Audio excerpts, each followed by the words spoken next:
Hey, it's Fook. It's Friday, September 18th, 2020, and it's about time we talk about budgeting. Now, I know budgeting is not a fun topic at all, but it's a very important tool in order to gain financial independence. If you don't budget, you're not going to have a good idea of what your expenses are, and you cannot forecast an adequate nest egg in order to support your financial independence or early retirement.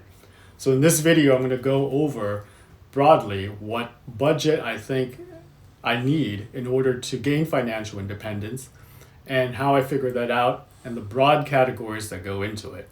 And then in the later part of this video, I'm actually going to get into the computer and dig into the details of the budget. But budgeting is super important because it tells you where all of your money is going and where you may be able to cut back. So if you're going to budget, you can either do it manually, it works fine, or you can use online tools, Mint, Personal Capital, anything like that to help you track your spending and come up with a reasonable budget. So in terms of budget, some of the big categories, and we'll get into detail, would be your housing costs and anything that goes with housing, like your utilities and phone bills and things like that. Your insurance costs, which covers things like auto insurance, long-term care, life insurance if you need it, as well as the big gorilla in the insurance category, your health care insurance. And then lastly, your other expenses, and a big component of the other bucket would be travel, would be groceries, and then miscellaneous clothing, entertainment, eating out, what have you. So I live in a very high cost of living area in San Diego, California. Everybody wants to come here for the beautiful weather, and that demand caused housing to just be really expensive, and it contributes tremendously to San Diego being a high cost of living area. But I choose to live here, so it is what it is, as they say. When you're looking at housing, it's your mortgage payments, if you have one, your property taxes, maintenance, and home insurance. Those all go into housing costs. If you rent, then it gets a little bit simpler with just your rent and your utilities and maybe renter's insurance. But you still have to pay all of those. Maybe you don't have the taxes and the maintenance, but it's still going to be a big part of your expenses. Next up with expenses would be your utilities that go to support living. So whether you rent or you own, you're going to have electricity, gas, water, sewer fees, gas fees, cable and internet, mobile phone, things like that. They all go into the utilities bucket. And like I said, in the latter part of this video, I'm going to go into detail on what my costs are, and you can look at my template and then try to just put in what your costs will be wherever you may live. Next up is that big category of insurance, which covers many things. Within the insurance category, you have auto insurance, you have life insurance, you have long-term care insurance if you choose to have it, and then that big one, health insurance. So health insurance for early retirees, and it doesn't matter if it's in your 30s, in your 40s, basically any time before you qualified for Medicare at age 65, you're going to have to buy your own health insurance. And it's super expensive, and it's going to continue to get expensive, and you need to plan for it. Lastly, I have my other category, which covers a couple of big expenses and then a bunch of small ones. So the biggest expense in the other category is travel. Second biggest expense is groceries, and then everything else, clothing, eating out, what have you. So let's get to the computer and actually look at my budget in detail, and I'll walk you through every single line item and give you a bunch of different scenarios that I go through aside from my baseline scenario. All right, to the computer. All right, we are on the computer and looking at my budget. So what I have here are 4 scenarios, but my baseline budget is in this column, in column D, and you can see that the monthly spend is about $7,000.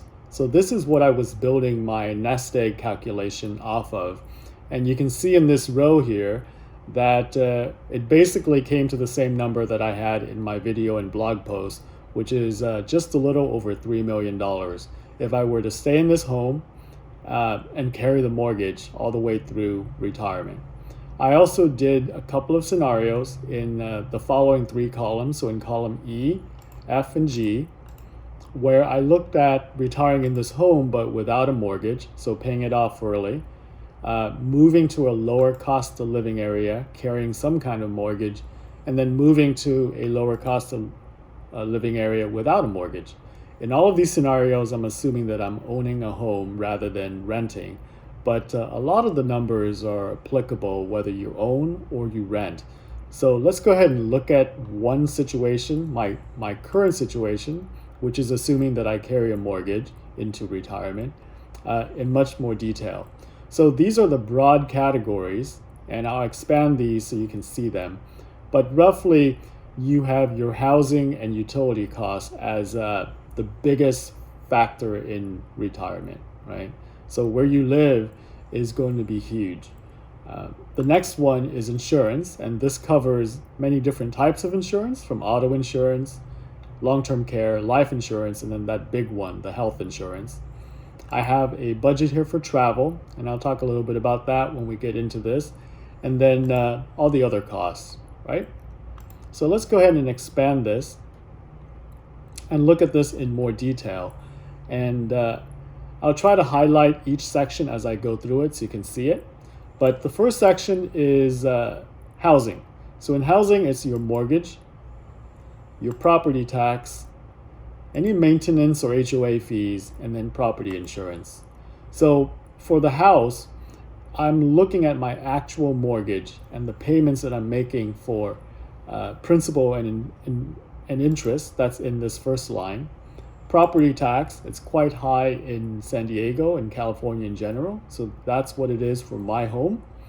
These are my actual costs for maintenance and HOA fees. And then this is my actual insurance cost. It's about $11.90 a year, so roughly $100 a month. Along with the housing costs are, of course, your bills and utilities. So these are things like your water, your electric bill, your gas, if you have gas, your internet, your mobile phone, all of that goes into this section.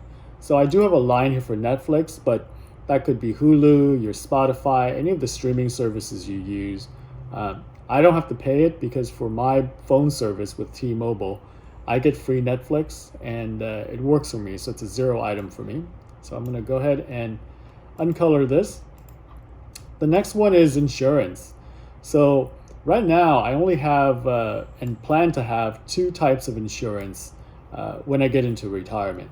And that would be the auto insurance for my car, which is relatively cheap, $50 a month. And I think I may even be overestimating that. But insurance is expensive in California because everybody drives. But the big gorilla, the one that I want to spend a little bit of time on, is health insurance. This is based on the California Health Insurance Exchange. And I think it's called Covered California. And I went there and I picked a gold plan. So there's bronze, silver, gold, and platinum. This is not quite the middle of the road. It's a little higher than that, but I feel that it gives me the same coverage that I have now with my employer plan. This covers both premium and out-of-pocket costs. So what I did was I just took the monthly premium, multiplied by 12, and then I add in on top of that the annual maximum out-of-pocket costs, and then divide everything by 12. And it comes out to be about $1,000 a month. I think the total was 11,000, a couple $100. But in terms of budgeting, I'm putting $1,000. So I think that this is one of those things where people overlook if they're retiring early. Now, if your income is lower, you're going to get some subsidies to help you pay your premiums, but you still have to face annual out-of-pocket costs and other things like that. So subsidies will help, but it's still super expensive. You have to buy it on your own, and you will have to buy it if you don't qualify for Medicare. This next line, $750 for travel, may seem like it's a lot, and it definitely is. Oh, I used the wrong tool, I'm sorry. It definitely is, but this is assuming that I retire much earlier than 65, And a part of that early retirement is to go travel. So $750 a month works out to be $9,000 a year. That's going to buy you 2 to 3 trips outside the U.S. So if you're spending $3,000 a trip for airfare, accommodation, meals, and everything else, that's going to get you 3. If you're going to travel and spend a little more, you may get 2 trips out of that.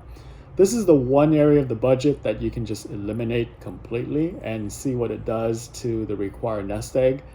But I feel like a part of the FIRE movement is to be able to enjoy life when you retire early. So for now, I have this in the budget as an item.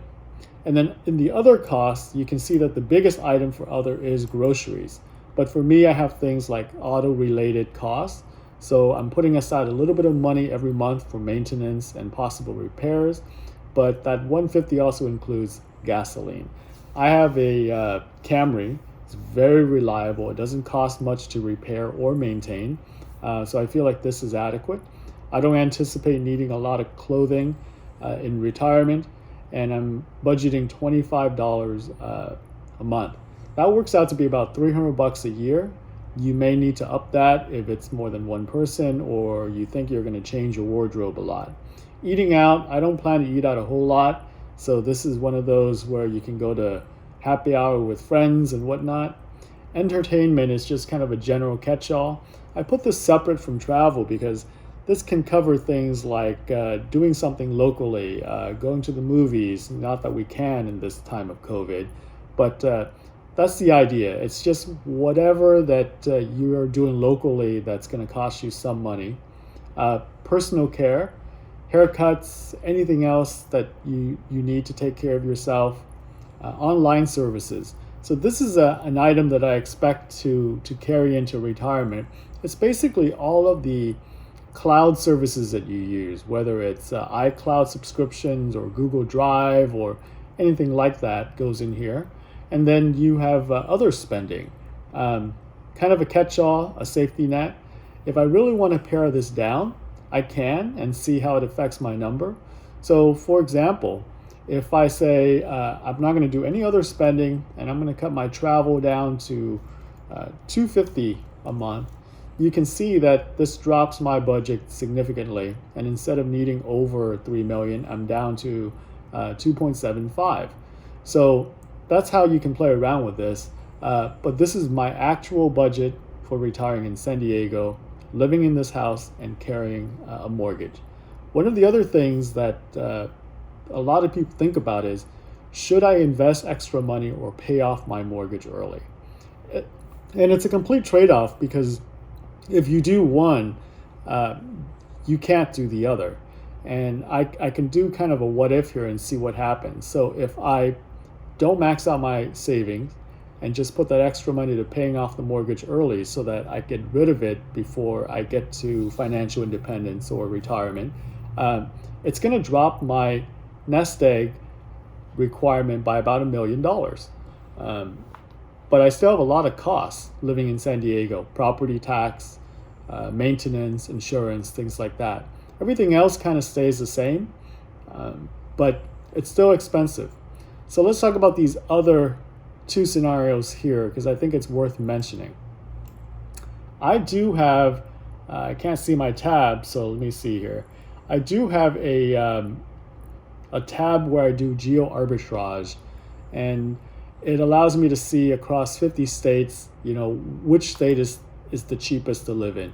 I think that the number one state, the cheapest state, was Wyoming, based on the median house price, the property tax rate, and things like that. But number 2 was Florida. And since Florida is a popular destination for retirement, I decided to pick it as my low cost of living area. There's no income tax there. Property tax is relatively inexpensive. So here's how it shakes out for Florida and the assumption that I used to build this budget. I'm assuming that I'm buying a house that cost about $320,000. This is a little higher than the median house price in Florida, but I feel like this is what I would want and would make me comfortable. I'm assuming a 30-year mortgage with a fixed interest rate of 2.75% and a 1% property tax. So that's how the the budget shakes out for a lower cost of living area, you can actually see that it's slightly higher than retiring in San Diego if I completely pay off my mortgage, right? And then lastly, this is retiring in the same house in Florida, the hypothetical house, but without a mortgage and just paying for property tax, insurance, homeowners insurance, what have you. So it's a little bit less, and you can see how that shakes out. In reality, if I were to just sell my San Diego house, take the equity, I can pretty much pull off this scenario, right now, and you can see that it doesn't require a whole lot in order to do that, right? I can even pare this down a lot more if you were retiring and say renting. So, for example, I may say that I don't need this much in travel expenses in this scenario. The healthcare is going to be the healthcare regardless, right? That can't be changed. But let's say that instead of buying a house, you're just renting. So then all of this kind of goes away, and you can just put $1,000 for just general rent. Okay? And that's how it would shake out. So I think it's a little bit less. Let me see here. A little less. Yeah, not too much. But this is my budget. I kind of put this together based on my actual spend that I've tracked over time.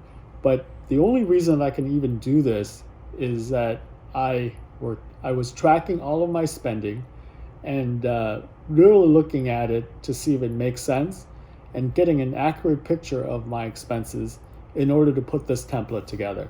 But once you have the template, you can do a lot of what ifs by just copying the columns and playing around with it. So anyways, I hope you found this useful and that it convinces you that you really do need a budget on your FIRE journey. All right, see you next time.